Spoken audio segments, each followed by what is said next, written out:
In August 1932, a Soviet peasant's life lost its value. It became worth less than a handful of wheat. The machine of absolute dictatorship engaged. It would soon condemn millions to starvation. The terror began with the law of 5 ears of grain. Guards arrested anyone caught taking leftovers from a harvested field. Age did not matter, 10 years in prison, or an immediate bullet. The state handed down 10 years in the GULAG for 5 ears of grain. Their combined weight was less than 20 grams. A human life traded for a handful of chaff. Moscow demanded impossibly high grain quotas. Villages inevitably failed. Then the system unleashed its enforcers. Food requisition brigades descended on the rural streets. Armed men stormed into freezing peasant houses. Wooden floorboards cracked and splintered under heavy leather boots. The squads used iron crowbars to tear open the floors, looking for hidden supplies. While the regime squeezed the exhausted regions for every ounce of grain, these enforcers confiscated even the baked bread from family tables. Finding a hidden sack meant instant retribution, execution on the spot, or a forced march to the labor camps. Desperation offered no defense. Soviet tribunals officially classified the theft of food for survival as the highest form of treason against the state. Those who dodged a bullet for 5 stalks of grain in August 1932 faced a worse fate. The regime locked them inside an artificially dying Ukraine. The state slammed the borders shut. Internal troops manned the checkpoints. They halted the trains. They blocked the dirt roads. Armed guards turned back desperate crowds at the cordons. No one could escape the quarantine zone. Inside the barricades, the Holodomor began its harvest. Winter crushed the starving regions.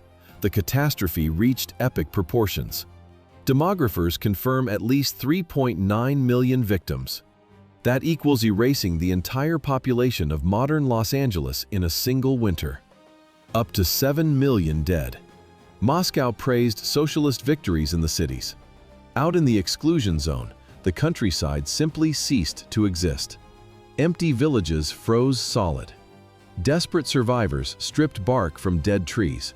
They clawed through the snow for rotten roots. Inside ice-cold huts, starving families cut apart their own shoes. The acrid stench of boiling leather belts filled the freezing rooms. Hunger broke the human mind. Cannibalism cases multiplied in the deepest isolation. Stalin read the daily death reports. He answered by raising the extraction quotas. Whole villages vanished from the earth. The dirt and blood of Gori, Georgia, forged the architect of this continental graveyard. His mother groomed him for the priesthood. He became a ruthless executioner. Joseph came into the world on December 18, 1878. A damp shack, absolute poverty. His father repaired shoes and drank. The cobbler drank heavily. He wore hard leather boots. He used those boots to kick his wife. He beat his son mercilessly. Blow after blow. Constant terror. Violence became the boy's native language, the only reliable weapon. To escape the heavy fists, the teenager turned to the church. He entered the Tiflis Theological Seminary. The imperial state built this stone fortress to produce obedient Orthodox priests. Monks searched the students' dormitories daily. Supervisors banned secular books. They demanded silent submission. But repression always breeds rebellion. Instead of humble clerics, these suffocating walls incubated the most brutal radical revolutionaries across the entire Caucasus. The young student watched the priests carefully. He studied their rigid mechanics of psychological control. Then he discarded their God. He embraced a militant, secular ideology. In 1899, the seminary administration threw him out into the streets for spreading Marxist propaganda. Cast out of the seminary walls, the young radical found a darker faith. In the shadows of the Bolshevik underground, he quickly learned that dirt on a comrade was worth more than blind devotion. How did a man with zero charisma outplay the brilliant orators of the revolution? He simply took control of the boring bureaucracy. While rivals shouted from balconies, he built a machine of total surveillance. True power sounded like the quiet scratch of a steel pen, filling out secret dossiers on party comrades. Blackmail replaced debate. He placed loyal men in every minor office. He gathered rumors, tracked failures, and weaponized secrets. He had mastered this quiet manipulation of information years earlier. By 1912, he took the alias Stalin. He started molding the faction's mind through the Bolshevik newspaper, Pravda. The printed word was his first tool of discipline. The archive became his loaded gun. He didn't need to inspire the masses. He only needed to own the personnel. Lenin locked the trap himself, appointing him General Secretary in 1922. By 1924, the quiet administrator with the dossiers held absolute control. Even the dying creator of the state realized the terrifying scale of his own mistake. Lenin dictated a final warning, the testament. He called his general secretary too rude, too hungry for power. He demanded his immediate removal. Death struck in January 1924. The document should have destroyed Stalin's career. Instead, the paper vanished into the shadows. The general secretary simply buried the founder's dying wish.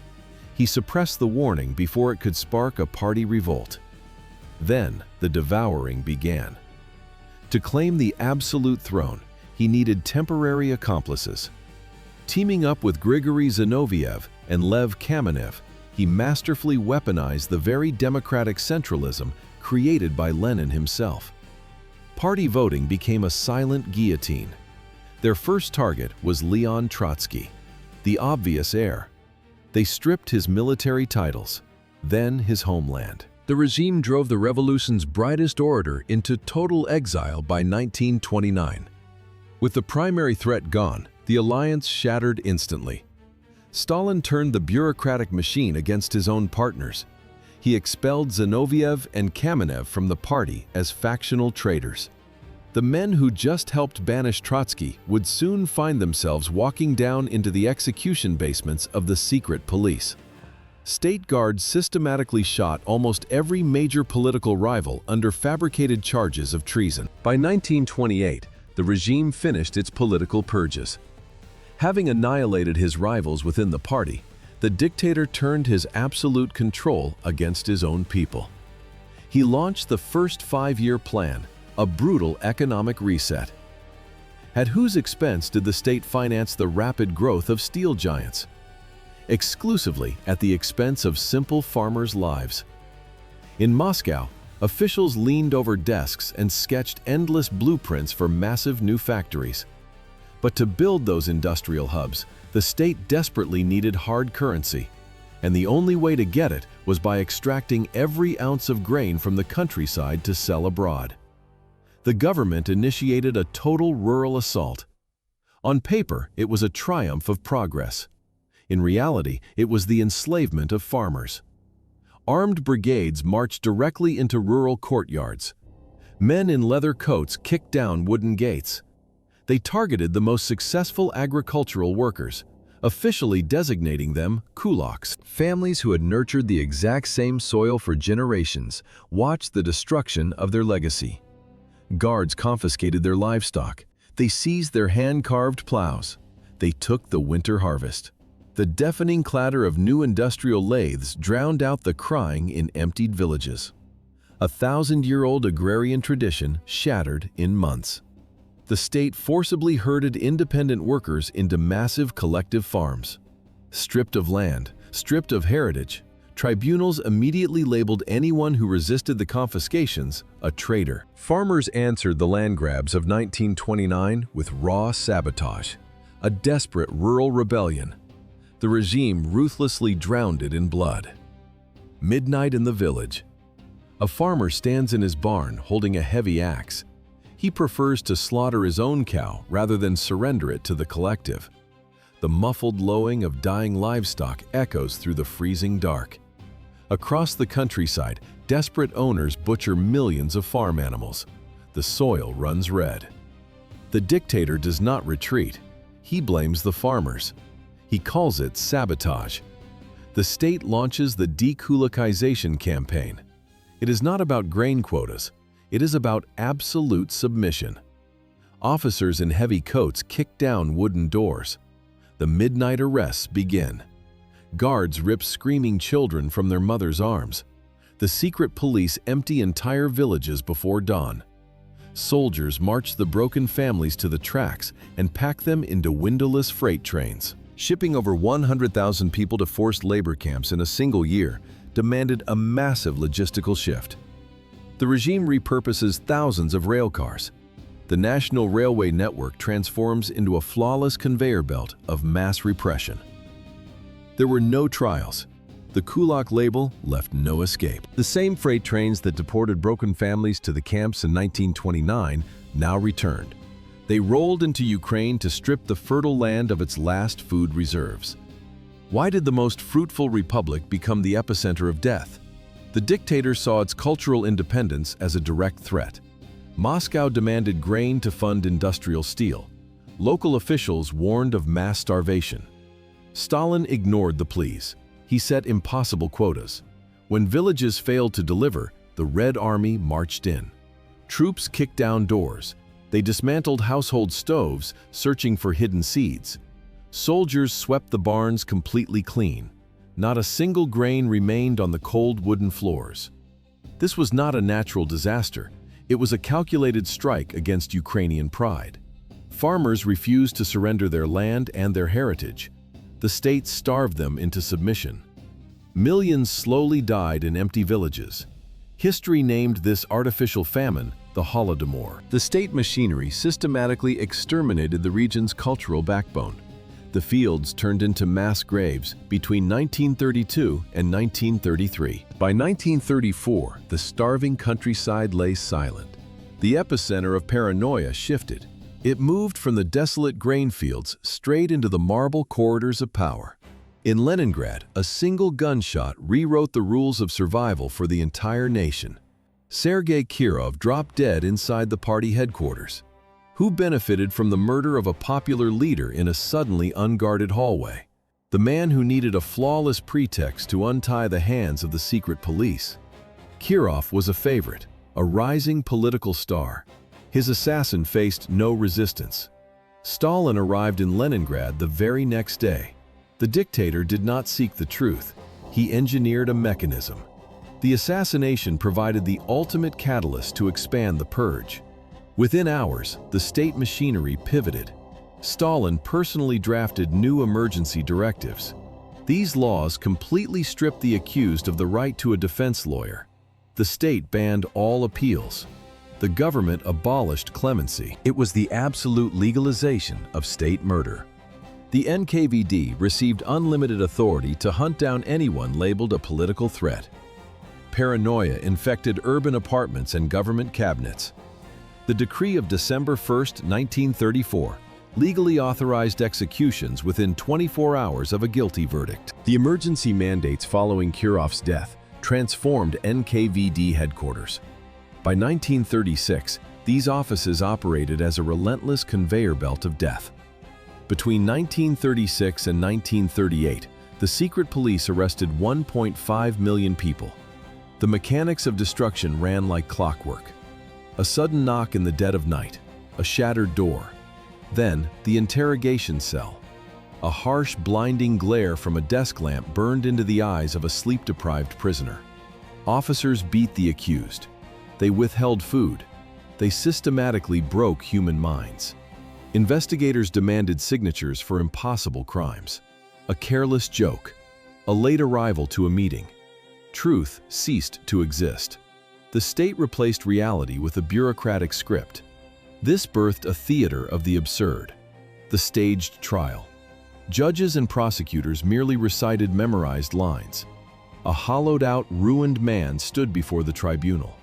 He stared blankly at the wall. He monotonously read a fabricated confession from a typed sheet. He declared himself a spy, a traitor. Investigators had promised him mercy. They had threatened to butcher his family. He read the lies. The guards shot him anyway. The machine accelerated.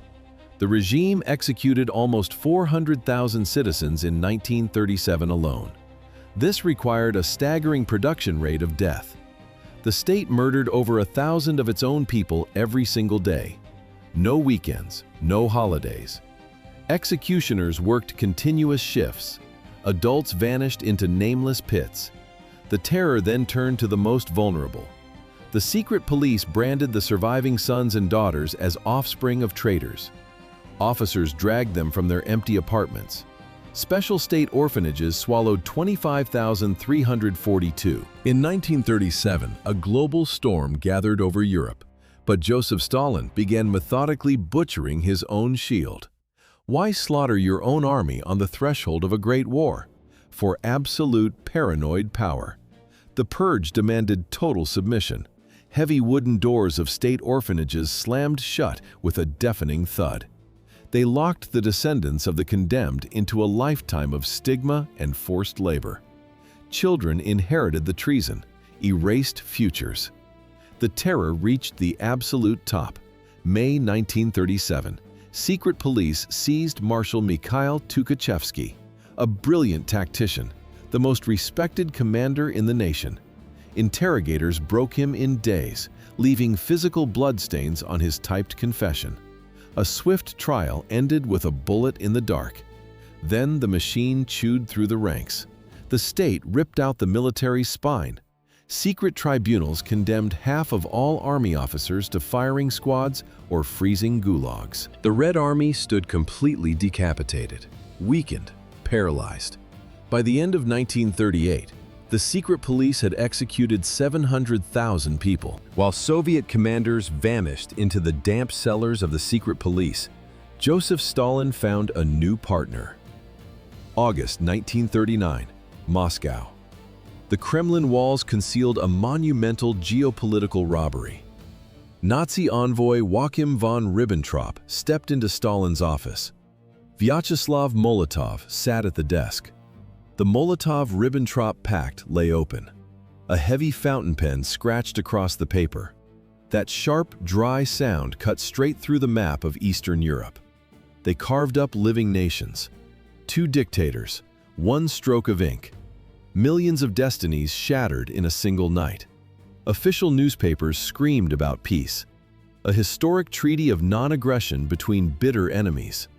That was the bright public facade. The dark reality hid inside a classified secret protocol, a cold-blooded blueprint to divide the continent. Hitler secured an open road to Paris. Stalin bought time and territory. The execution started immediately. September 1st, 1939, German panzers smashed through the Polish border and ignited World War II.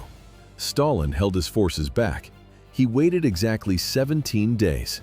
On September 17th, the Red Army struck Poland from the east. 17 days of calculated delay. Hitler absorbed the global outrage. Stalin quietly collected his pre-negotiated half. Poland collapsed under the tracks of 2 war machines. But the Soviet Empire demanded more space. 1940. The Red Shadow swallowed the independent republics of Latvia, Lithuania, and Estonia. Soviet tanks flooded their capitals. Armed operatives orchestrated sham elections under the barrels of rifles. Puppet governments instantly pledged absolute loyalty to Moscow. Following this violent political theater, the Soviet Union forcibly annexed all 3 Baltic states. The secret protocol demanded a price beyond stolen borders. Blood paid the balance. Spring, 1940. Katyn Forest. Executioners drove bullets directly into the backs of heads. How do you hide the execution of 22,000 people? Blame the enemy. The NKVD did not merely process prisoners of war. They methodically extracted the intellectual core of an entire nation. Doctors, professors, the elite. Guards bound their wrists with wire.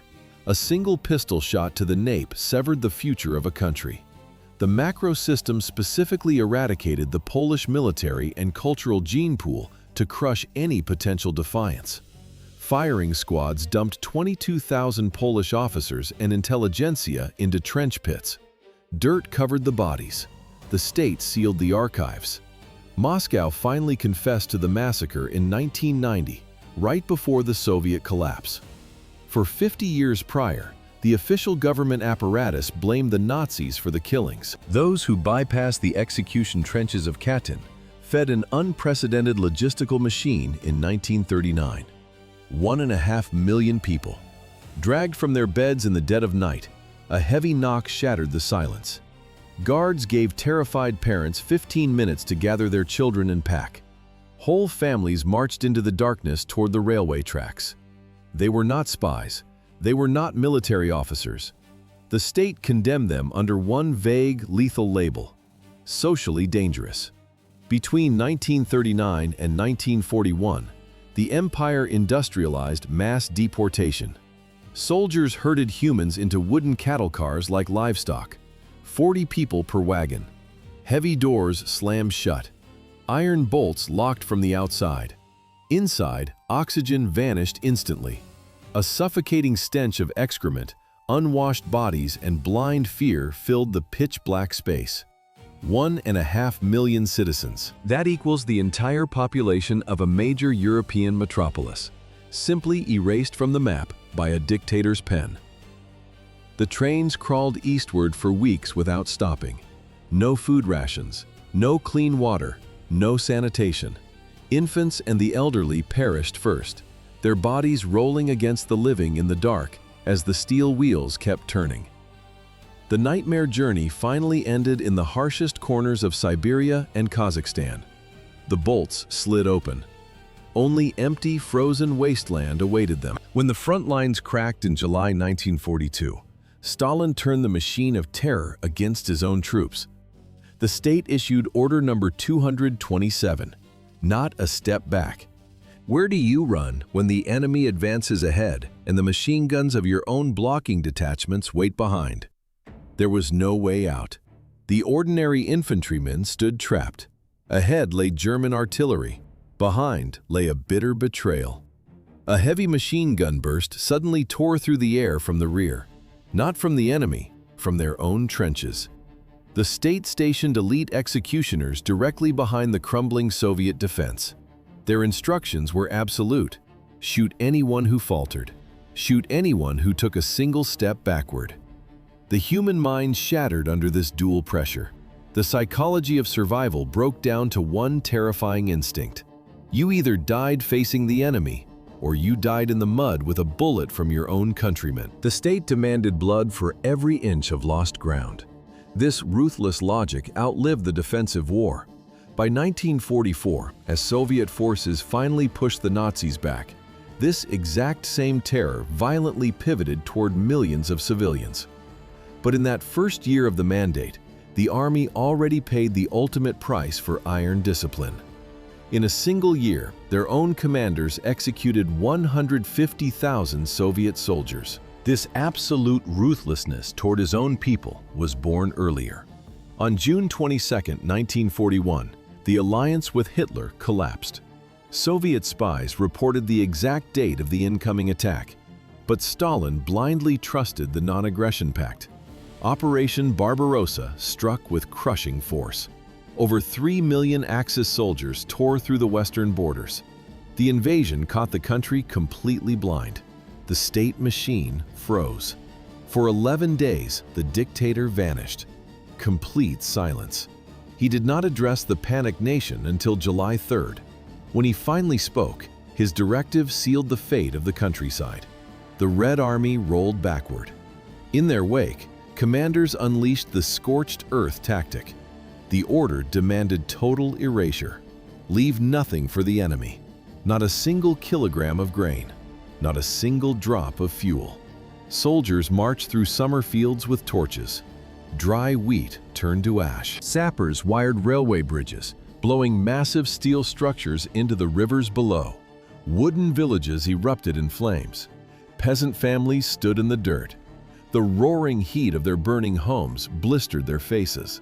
But behind that fading heat lurked the creeping, lethal chill of the approaching Russian frost. Ignoring British intelligence cost the military its frontline divisions. But the true price of the leader's denial was paid by the unprepared population. The retreating state stripped them of everything. Millions of civilians faced the freezing winter without food or a roof over their heads. While the western plains burned, a different winter consumed the Far East. Women delivered babies in the icy hell of Kolyma. Why exile mothers with newborns? The secret police required no evidence. Bearing the stamp, "wife of an enemy of the people," was enough. After surviving the suffocating holds of prison ships crossing the Sea of Okhotsk, pregnant inmates entered the labor zones. -50 degrees outside, bare wooden planks. The crying of newborns pierced the freezing barracks. A sharp sound. Then it quickly fell silent. Forever. Camp commanders systematically destroyed the gene pool. Kolyma extracted gold, but it traded in human flesh. Women endured daily abuse from guards just to secure a crust of bread. Mothers lost their infants to the ice and the state orphanages.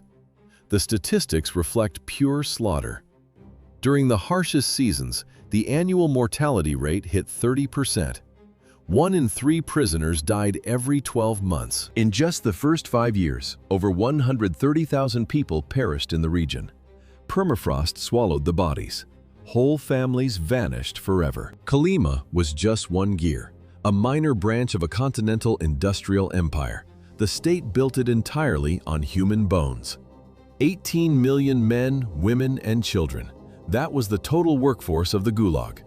This colossal mass of people exceeded the entire population of countries like Romania or the Netherlands at the time. By 1939, the secret police already held 1,300,000 slaves in wooden barracks. The government did not just isolate criminals, it arrested doctors, engineers, and peasants to secure cheap muscle. The regime ran these camps as a brutal mega-corporation. It extracted timber, mined gold, and carved canals through solid rock. The management mechanism relied on pure starvation. The iron bell rang before dawn. Guards marched columns into the black taiga. Take Vorkuta, -50 degrees Celsius. The Arctic wind burned exposed faces like acid. A prisoner swung a heavy pickaxe into the permafrost, shattering the frozen ground until his hands went numb. 12 to 16 hours of relentless manual labor. Iron against ice. Every camp boss demanded a strict daily production quota. If a worker failed to mine enough rock, the administration immediately slashed his meager bread ration. Less output meant fewer calories. Fewer calories meant weaker strikes. The camp engineered a flawless downward spiral of human degradation. The climate finished the job. Exhausted laborers collapsed directly onto the snow, tried to sleep in the open air, and froze to death. By 1944, the meat grinder shifted gears. It no longer hunted individual targets. It began erasing entire nations. February 23rd and 24th, secret police flooded the North Caucasus. Mountain villages woke to the sound of rifle butts smashing against wooden doors. The charge was treason. The verdict was collective guilt. Families received exactly 15 minutes to gather their belongings. A lifetime compressed into a single sack. No appeals, no delays. Soldiers shoved women, elders, and infants toward the tracks and locked them inside unheated cattle cars. In just 2 days, 500,000 Chechens and Ingush were ripped from their ancestral lands. The culture vanished in a matter of hours. Later that same year, the terror swept across the Black Sea. 200,000 Crimean Tatars faced the exact same purge. The operation took days. Red Army veterans returned from the trenches in their military uniforms, only to be branded as collaborators and loaded onto trains. Blood spilled for the Soviet Union meant absolutely nothing. The railcars dumped the survivors into the barren steppes of Central Asia. Official records documented a 46% mortality rate from starvation, typhus, and freezing temperatures. A 46% death rate means almost every single family lost half their relatives in the very first year. Back in Crimea, the ash in the hearths was still warm. The government handed the empty houses over to arriving Russian settlers. Survival did not mean salvation. Even the absolute triumph of 1945 brought no freedom. Millions of Soviet soldiers survived German captivity only to hear their own government declare them traitors. The state met its returning heroes with searchlights and loaded rifles. Stalin decided that anyone who had seen Europe, carried the infection of Western ideas. The irony of the victors was absolute. Exhausted men walked out of Nazi death camps and marched straight into the freezing copper mines of Norilsk. The global war had ended, but the internal meat grinder kept turning. Mass repression was never a temporary military necessity. It was the true beating heart of the totalitarian machine. The paranoia demanded fresh targets. The dictator found them in hospitals. The regime manufactured the doctor's plot. State newspapers accused prominent Jewish physicians of assassinating the Soviet elite. Secret police kicked down apartment doors in the middle of the night. Investigators shattered ribs to extract absurd confessions. Zero evidence existed. None was required. A massive wave of state-sponsored anti-Semitism swallowed the cities. The government began drafting lists for another mass deportation. The entire empire plunged into a paralyzing cycle of fear in 1952. The paranoia that swallowed the nation ultimately destroyed its chief architect. A dacha near Moscow, heavy doors. Armed guards stood frozen in the hallway. Inside the dining room, the dictator lay on the carpet. A massive stroke dropped him. The clock ticked. Dead silence filled the empty corridors. The guards heard the fall. They did not step inside. Absolute terror paralyzed them. Opening that door without a direct command from the top guaranteed an immediate execution by the secret police. So they waited. The absolute ruler of the Soviet Empire lay in his own urine for over 12 hours. Nobody helped. By the time staff finally pushed the door open, his lungs barely pulled in air. Joseph Stalin died on March 5, 1953. The fear he weaponized against millions took his own life. The regime buried him with absolute honors. Monuments stood unchanged. Then Nikita Khrushchev took the podium at the 20th Party Congress. He delivered a secret speech. The new leader laid out the crimes, the purges, and the blood. But words changed nothing for the dead. The secret report did not resurrect a single one of the millions whose fates we saw. It did not rebuild the erased communities. It did not warm the mass graves. In 1956, the state officially exposed his cult of personality in a classified document.